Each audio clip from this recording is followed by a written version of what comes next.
Hello friends, good morning. Rajendra Singh academy के platform पे आप सबका स्वागत है फ्रेंड्स। और जैसा कि फ्रेंड आपको पता है, सभी प्रकार के एग्ज़ाम की प्रिपरेशन कंटिन्यू जारी है और आगामी भी चलती रहेगी। और फ्रेंड्स, एग्ज़ाम सितंबर में ही होगा, 24 सितंबर को ही होगा। पढ़ाई अपनी कंटिन्यू करते रहें, अफवाहों पे ध्यान ना दें। ठीक है फ्रेंड्स, जब तक कोई ऑफिशियल नोटिफिकेशन नहीं आ जाता तब तक किसी भी अफवाहों पे ध्यान ना दें। कहीं ऐसा ना हो आप अपनी पढ़ाई को ढीला कर दो और अपने आने वाले रिजल्ट में फिर आप लोग ढीले हो जाओ। और फ्रेंड्स प्लीज़, मैं आपसे फिर कई बार बोल चुका हूँ, प्लीज़ कि क्वेश्चंस को एक बार नहीं 2 बार पढ़ा करो कि क्वेश्चंस पूछ क्या रहा है। क्वेश्चंस पढ़ते नहीं हो, आंसर गलत कर देते हो और फिर आप लोग कहते हो कि सर ये गलत हो गया। हाँ, 1-2 क्वेश्चंस बाय मिस्टेक आते हैं टेस्ट सीरीज में, तो उन्हें आपके करेक्ट किया जाएगा, डोंट माइंड, आप उसके लिए परेशान ना हो। और ऑटोमेटिक ही आपके स्कोर में नंबर भी इंक्रीज़ हो जाएंगे। ठीक है फ्रेंड्स, क्वेश्चंस को एक बार पढ़ लो, क्वेश्चंस क्या पूछ रहा है, ठीक है, आराम से उसका राइट आंसर दे दो, कोई दिक्कत नहीं है। ठीक है फ्रेंड्स, प्लीज़ टेस्ट सीरीज सभी ज्वाइन करें। और टेस्ट सीरीज में आ रही किसी को परेशानी के लिए पर्सनली नंबर पे, डीपी सर के नंबर पर पर्सनली मैसेज या कॉल करके पूछ सकते हैं, जिसको जो कोई दिक्कत आ रही हो टेस्ट सीरीज ज्वाइन करने में या ओपन टेस्ट नहीं हो रहा हो। ठीक है फ्रेंड्स, आज का सेशन बहुत शानदार सेशन होगा। प्लीज़ वीडियो स्टार्ट करने से पहले चैनल को लाइक शेयर सब्सक्राइब करना ना भूलें। आज का पहला क्वेश्चन आपके सामने, ठीक है friend, positive organism of chicken pox. ठीक है फ्रेंड्स, एक चैनल जीके नर्सिंग गुरुजी करके चैनल है। ठीक है फ्रेंड्स, जीके गुरुजी चैनल है, इसको भी ज़रूर लाइक शेयर सब्सक्राइब करें। यहाँ आपको राजस्थान की जीके एवं कंप्यूटर से रिलेटेड क्वेश्चंस मिलेंगे। ठीक है फ्रेंड्स, क्वेश्चन नंबर पहला, पॉजिटिव ऑर्गेनिज्म चिकन पॉक्स का पूछा है। पर्डुला पर्टोसिस, ये पर्टोसिस का है। वो पैरामिक्सो वायरस, मम्प्स और मीजल। ठीक है, वेरिसेला जोस्टर या मीजल्स वायरस। ठीक है, मीजल मक्स से पैरामिक्सो वायरस होता है। ठीक है फ्रेंड्स, तो इसका जो राइट आंसर होगा वो क्या होगा? Option C is the right answer, varicella zoster. Next question, which is not the element of communication. Friends ध्यान रखना, जब कोई नोट आता है या एक्सेप्ट आता है या एक्सपेक्ट आता है तो इन चीज़ों पे ज़्यादा ध्यान दिया करो कि अब यहाँ क्या है कि कम्युनिकेशन के सभी उपकरण हैं, बस एक को छोड़कर। तो सेंडर भी होता है, चैनल भी होता है, मैसेंजर भी होता है, पर अटेंशन नहीं होता। तो इसका जो राइट आंसर होगा वो ऑप्शन डी होगा friends. Next, world health day is celebrated on. World health WHO day celebrate on 7 अप्रैल 1948। और अपना ESI एक्ट भी जो आया था वो भी कब आया था? 1948। ठीक है फ्रेंड, तो इसका जो राइट आंसर होगा वो क्या होगा? ऑप्शन ए होगा right answer. Next question, Mantoux test is determine. ठीक है, मोन्टाज टेस्ट जो करते हैं किसके लिए करते हैं फ्रेंड्स? ठीक है, तो मोन्टाज टेस्ट हम किसके लिए करते हैं? तो टीबी को डिटेक्ट करने के लिए करते हैं। कहाँ करते हैं? फोर आर्म पर करते हैं। ठीक है, फोर आर्म पर करते हैं। कहाँ? लेफ्ट साइड करते हैं। ठीक है, और कितना देते हैं? तो 0.1 ml। ठीक है फ्रेंड, और टाइमिंग कितना होता है? After 72 hours. ठीक है, कई बुकों में आपको 48 से 72 आवर होगा, पर इसका अगर पॉजिटिव रिजल्ट आपको पाना है तो आफ्टर 72 हार्स ही होगा। ठीक है फ्रेंड्स, तो एड्स के लिए करते नहीं है, चिकन पॉक्स के लिए नहीं लेते, कोलेरा के लिए नहीं करते। जो राइट आंसर होगा वो ऑप्शन डी होगा, ट्यूबरक्लोसिस। ठीक है फ्रेंड्स, मोन्टाज टेस्ट है, Mantoux test also known as Mantoux screening test करते हैं। ठीक है, और जो स्क्रीनिंग टेस्ट करेंगे वो ट्यूबरक्लोनिन सेंसिटिविटी टेस्ट होगा, और ये PPD करते हैं। ठीक है फ्रेंड, और PPE की फुल फॉर्म होगी प्यूरिफाइड प्रोटीन डिराइवेट, और ये स्क्रीनिंग करते हैं इसमें टीबी के लिए। ठीक है, और फोर आर्म पर लगाते हैं। ठीक है friend, next, ESI act was stabilize. अभी मैंने बताया था कि ESI एक्ट स्टेबलाइज कब हुआ था। ये आपका बोर कमेटी, ये आपका डोट्स बोले तो टीबी, सॉरी ये टीबी का था, ये आपका बोर कमेटी, ये ईएसआई एक्ट। ठीक है, तो इसका जो राइट आंसर होगा वो ऑप्शन सी होगा फ्रेंड्स। और सबसे ज़्यादा जो हमें दिक्कत आती है इन डेटों को याद करने में ही हमें कन्फ्यूजन्स होते हैं कि हम इन्हें किस तरह याद करें। ठीक है फ्रेंड्स, तो ध्यान ईएसआई एक्ट आया था जो 24 फरवरी 1948 को आया था।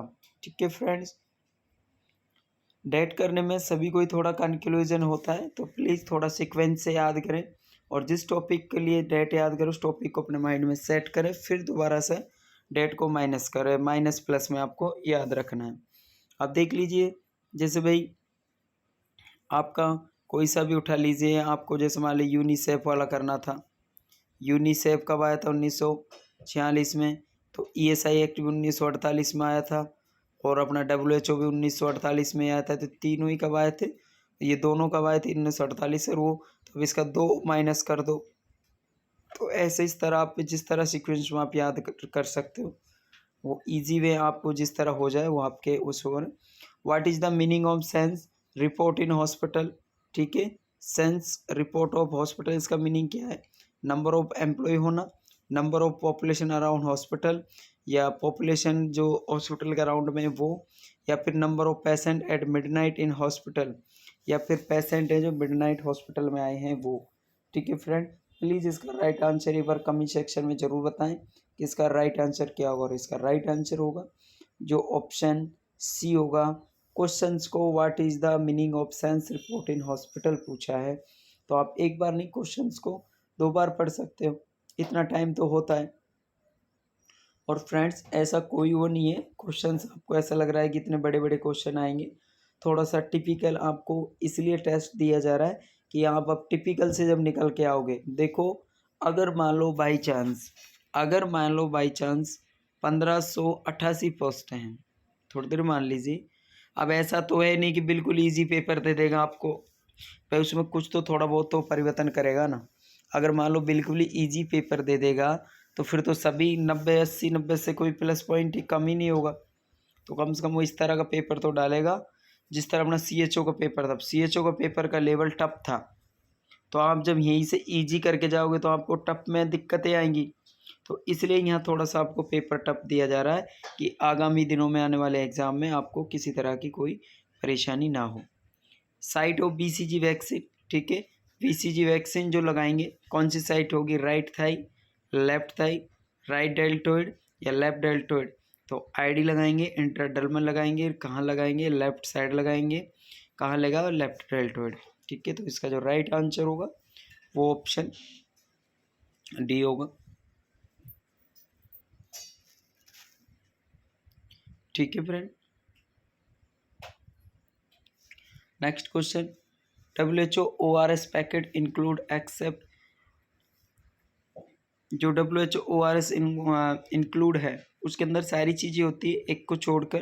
ठीक है, आपने अगर एक ORS को पैकेट को डिज़ोल्व कर दिया तो मोर देन 24 हावर्स, ठीक है, विद इन 24 हावर्स आपको उसको यूज़ लेना है। First question. सेकंड क्वेश्चन ये बन सकता है कि ORS में क्या इंक्लूड नहीं होता? तो सोडियम सिट्रेट होता है, पोटेशियम क्लोराइड, सोडियम क्लोराइड, तीनों होते हैं पर कैल्शियम कार्बोनेट नहीं होता। ठीक है फ्रेंड्स, तो इसका जो राइट आंसर होगा वो ऑप्शन ए होगा। ORS के अंदर क्या कंटेंट नहीं होते? ओनली फॉर 4 कंटेंट्स होते हैं। ग्लूकोज होगा, सोडियम क्लोराइड, पोटेशियम क्लोराइड और ट्राइसोडियम सिट्रेट। ठीक है, तो इसका जो राइट आंसर होगा वो ऑप्शन ए होगा। Dengue fever is caused by, ठीक है, अब मान लीजिए डेंगू का क्वेश्चन है, ये 1 लाइन में बना रहा है। अब इसको चाहो तो आप 2 लाइन 3 लाइन क्वेश्चन बनता है। Which of the following is a virus dengue fever is called on, ऐसे करके 2-3 लाइन का क्वेश्चन बन सकता है अभी।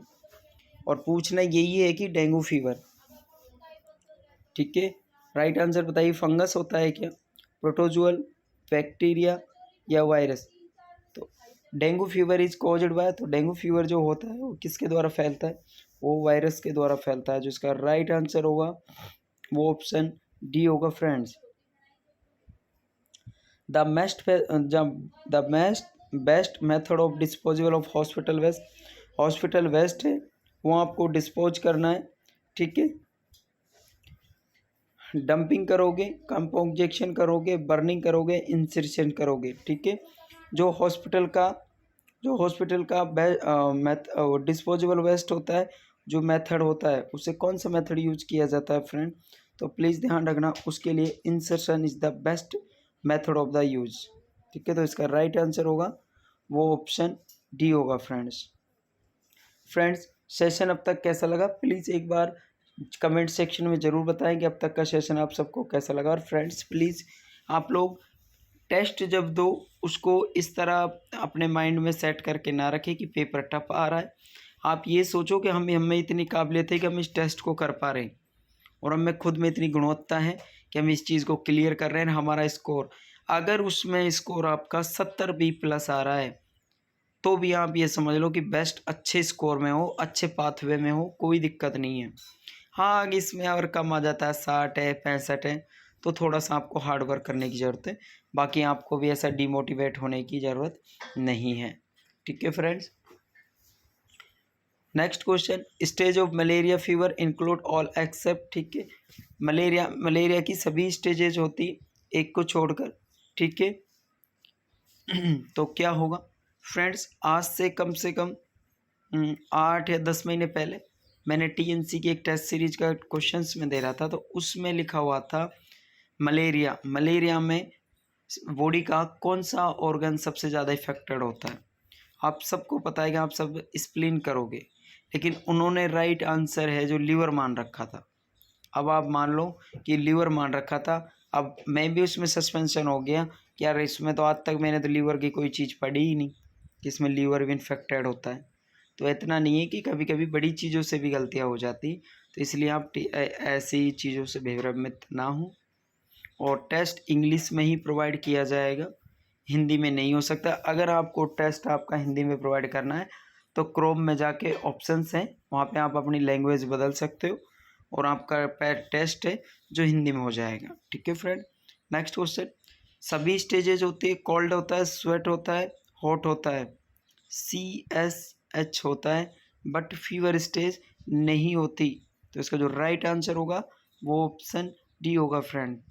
विच is the patient clinical record. ठीक है, क्लिनिकल रिकॉर्ड आप किसके रखोगे? Daily duty nursing staff, stock register, intake output chart या डॉक्टर ड्यूटी चार्ट। ठीक है, तो क्या इसका वो रखोगे फ्रेंड्स? तो जब भी हम किसी को कुछ देते हैं पेशेंट को, इनटेक आउटपुट चार्ट, मान लीजिए आपने किसी को RL लगाया, ठीक है, RL लगा दिया 2000 लीटर, तो ठीक है, आपको आपके नोट, आपका जो रजिस्टर है, रिकॉर्डेड रजिस्टर, उसमें आपको लिखना होगा कि इसको IV फ्लूइड दिया था 2000 ml। नोट्स हम जो बनाते हैं उसमें पन्ना अलग से लिखवाता है कि नर्सिंग नोट्स। ठीक है, उसमें आप लिखते हैं कि 2000 RL फ्लूइड इन IV।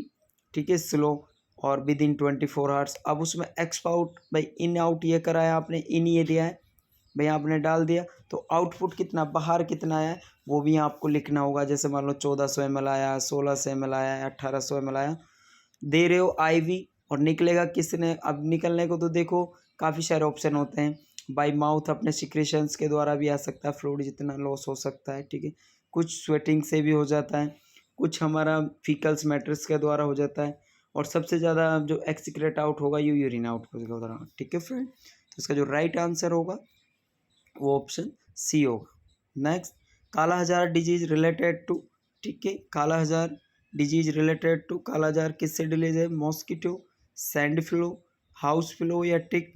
कल एक क्वेश्चन आया था, वो टिक बाइट नहीं होगा, जो क्यू फीवर होता है, इनहेलेशन ऑफ एरोसोली होगा उसमें। ठीक है, एरोसोली होगा, इनहेलेट करता है फिकोरल रूट से ही, और ड्रॉपलेट इन्फेक्टेड होता है। ठीक है, तो उसका जो राइट आंसर होगा वो ऑप्शन एरोसोल, इनहेलेशन एरोसोली होगा, टिक बाइट नहीं होगा। तो इसका जो राइट आंसर होगा वो सैंड फ्लाई होगा। ठीक है, सैंड फ्लाई अदर डिजीज, इसको हम आल्सो नोन इज द लिशमियानासिस भी कहते हैं, लिशमियानासिस भी। ठीक है, और ये एक पैरासाइटिक डिजीज है, या इसे हम प्रोटोजोअल लिशमिनिया डोनावी कहते हैं। ठीक है फ्रेंड्स, WH स्टेबलाइज ऑन। ठीक है, शायद मे भी ये क्वेश्चन आपको देखने को मिले, और WHO का क्वेश्चन तो हर एक एग्जाम में आता ही है। तो option A, option B, option C या ऑप्शन डी। कई बार हमें आता हुआ भी क्वेश्चंस गलत हो जाता है 100%। कई बच्चों को खूब पता है कि मैं अच्छे से कर आया हूँ। अब यहाँ 7 अप्रैल की जगह अगर 7 में ये करके 1948 तरह से ऑप्शन बना के दे देते हैं तो 99-100% बच्चे राइट नहीं देंगे। 1-2 क्वेश्चन सबके जरूर गलत होगा। तो ऐसे 1-2 क्वेश्चन हो जाते हैं। प्लेट काउंट डिक्रीज इन, ठीक है, वो कौन सा फीवर है जिसमें प्लेट काउंट डिक्रीज हो जाती? टाइफाइड, इसमें पल्स डाउन होती है, इसे हम ब्रेडिकार्डिया फीवर बोलते हैं या स्टेप्लिड फीवर। मलेरिया में नहीं, टेकिकार्डिया होता है। डिप्थेरिया में नहीं होगा, सिक टेस्ट करते हैं इसमें। और dengue is the right answer, क्योंकि डेंगू में हमारी प्लेटें जो लेस देन हो जाती हैं। ठीक है फ्रेंड, जो राइट आंसर होगा वो ऑप्शन डी होगा। कॉमनेस्ट कॉम्प्लिकेशन ऑफ मम्स, ठीक है, मम्स का कॉमन कॉम्प्लिकेशंस क्या है? मम्स का कॉमन कॉम्प्लिकेशन क्या है? क्या निमोनिया करती, माइकार्डिएट, एंसेफेलाइटिस या ओर्चाइटिस एंड ओपराइटिस? ठीक है फ्रेंड्स, तो अगर मम्स अडल्ट में मोस्ट कॉमन कॉम्प्लिकेशन इन्वॉल्व होता है, ठीक है, involve swallowing some part of the body, जैसे सच जैसे टेस्टिज हो गया, और आपका क्या बोलते हैं ओर्चाइटिस ओवरी हो गया, ठीक है, और ओर्चाइटिस हो गया अपने टेस्टिज के स्वेलिंग्स हो जाना, और ओफ्राइटिस बोले तो ओवरी का इन्फ्लामेशन हो जाना, टेस्टिज में स्वेलिंग आ जाना, ठीक है। और ये हमें जब कब दिक्कतें देंगी, ये आपकी जो प्यूबर्टी होगी उसमें ये कॉम्प्लिकेटेड हो सकता है।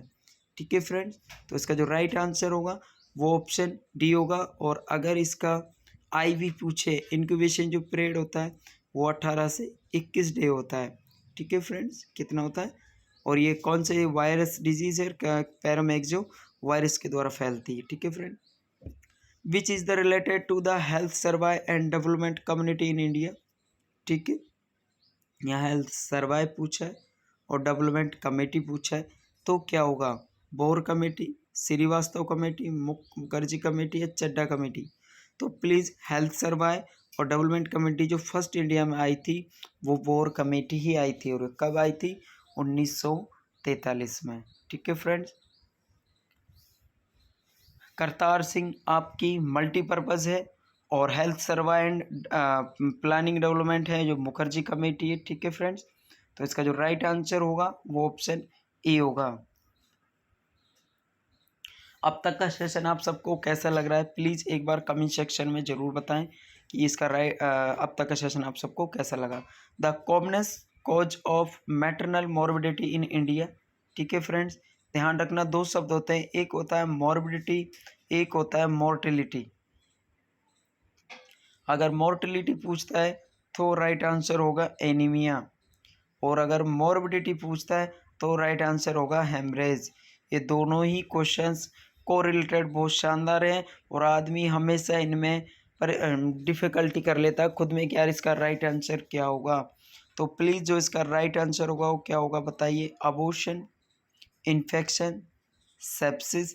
ठीक है, अबॉर्शन होना, इन्फेक्शन होना, सेप्सिस होना, ये क्या है? इन्फेक्शन को इंगित कर रहे हैं। बट यहाँ मॉर्बिडिटी की बात हो रही है, मैटरनल बोले तो माता की, मातृत्व की, तो मॉर्बिडिटी हो रही है, तो क्या होगा राइट आंसर? राइट आंसर होगा ऑप्शन डी, बोले तो haemorrhage. Okay friends, rice water stool, ठीक है, राइस वाटर स्टूल आपको किस में देखने को मिलता है? मलेरिया में, ठीक है, डायरिया में, डिसेंट्री या कोलेरा? तो rice water stool also known is cholera. ठीक है, ये तो आपने बहुत बार देखा होगा। अगर मोशन हमारे 3 से 4 बार ज़्यादा जा रहे हैं तो उसे हम क्या बोलते हैं? कोलेरा, ओ सॉरी स्टूल, उसे तो हम डायरिया बोलते हैं, सॉरी। ये तो हेजा जिसे हम बोलते हैं, आपने हेजा गांव की भाषा में सुना होगा, हेजा, हेजा जिसे बोलते हैं। ठीक है, उसका राइट, उसका जो हेजा, जो पानी एक्सक्रे आउट होता है वो किस तरह का आने लग जाता है? राइस वाटर स्टूल की तरह। तो उसे जो राइट आंसर होगा वो ऑप्शन डी होगा friends. Okay, in hospital waste management, ठीक है, hospital waste management plastic bag which colour are not used. ठीक है, तो इस जो अपना हॉस्पिटल वेस्ट बायोमेडिकल वेस्ट है उसमें सभी यूज़ किए जाते हैं एक को छोड़कर। और 2000 शेड्यूल के अकॉर्डिंग जो बायोमेडिकल वेस्ट है उसमें कौन किस किस को यूज किया गया है। येलो होता है आपका, रेड होता है और आपका ब्लू होता है। ब्लैक को हटा के वहाँ पे वाइट को ऐड कर दिया है अब, ठीक है, 2016 में। ध्यान रखना पहले आपका ब्लैक था पर ब्लैक को अब रिमूव कर दिया है क्योंकि वो ओनली फॉर जर्नल कचरे के लिए आता है। तो उसके लिए ओनली फॉर अब needle white puncture proof container है जो वाइट जिसे हम बोलते हैं उसको ऐड कर दिया था 2016 के अकॉर्डिंग। तो हमने जो 4 क्वेश्चन बनते हैं बायोमेडिकल वेस्ट के, बैग कितने होते हैं 4, ठीक है। और उनमें किसको एक्सिक्रा आउट कर दिया तो ब्लैक को बाहर कर दिया है, ठीक है फ्रेंड्स। अब यहाँ पे पूछा है कि इसमें इन्वॉल्व नहीं है तो कौन सा नहीं है, ग्रीन। तो फ्रेंड्स आज का सेशन आप सबको कैसा लगा प्लीज़ एक बार कमेंट सेक्शन में ज़रूर बताएं और प्लीज़ चैनल को लाइक शेयर सब्सक्राइब करना ना भूलें। ओके फ्रेंड्स, तो मिलते हैं कल और एक बेहतरीन ऐसे ही सेशंस के साथ। और प्लीज़ फ्रेंड कंटिन्यू अपनी तैयारी करते रहें, अच्छे से पढ़ते रहें। एग्ज़ाम कोई सा भी क्रैक हो सकता है, भरोसा कभी नहीं होता। इसलिए आप ये सोच के अपनी पढ़ाई ना करें कि बस मैं ओनली फॉर NHM का ही एग्ज़ाम दे रहा हूँ। मे बी शायद आपको ऐसा हो कि एग्ज़ाम कोई और भी देना पड़ जाए, क्योंकि इस टाइम थोड़ी जगह काफ़ी जगह निकले हुए हैं। KGM है, नोट सेट आपका आ रहा है, ठीक है फ्रेंड। तो मैं तो यही आपसे कहना चाहता हूँ कि टेस्ट कोई सा भी हो अपने अच्छे, जब भी टेस्ट स्टार्ट करो अपने माता पिता का नाम लेते हुए और अपने गुरुजनों को आदर करते हुए। खैर आजकल तो कौन किसका क्या करता है, बस ठीक है नॉर्मली वो करते हैं ना, तो गुरुजनों को अपना मानते हैं, बस इतना ही होता है कि हाँ यार अपन ने क्लास ली, नॉर्मल हुआ, चलो ठीक है यार, है ना। बाकी देखो आप हमारे भाई बहन हो, हमें कोई एतराज़ नहीं, पर फिर भी आप अपना जो बेस्ट करो, अच्छा बेस्ट करो, कुछ भी करो। जो कोई परेशानी प्रॉब्लम्स हो आप हमें शेयर कर सकते हो, पूछ सकते हो, ठीक है फ्रेंड। अच्छे से पढ़ो, बेस्ट पढ़ो, जो कंटेंट दिया जा रहा है उसे पढ़ें। जो आपको बेस्ट फेवरेबल लगती है बुक वो आप रीड कर सकते हैं, 2 बुक इनफ हैं। आप मिशन CHO और PR यादव, ठीक है। PR यादव में भी आपको ज़्यादा अंदर डीप नहीं जाना, ओनली फॉर एनाटॉमी पूरा देख लीजिए उसमें, ठीक है फ्रेंड्स। तो मिलते हैं कल और एक बेहतरीन सेशंस के साथ। Okay bye, take care, love you all friends.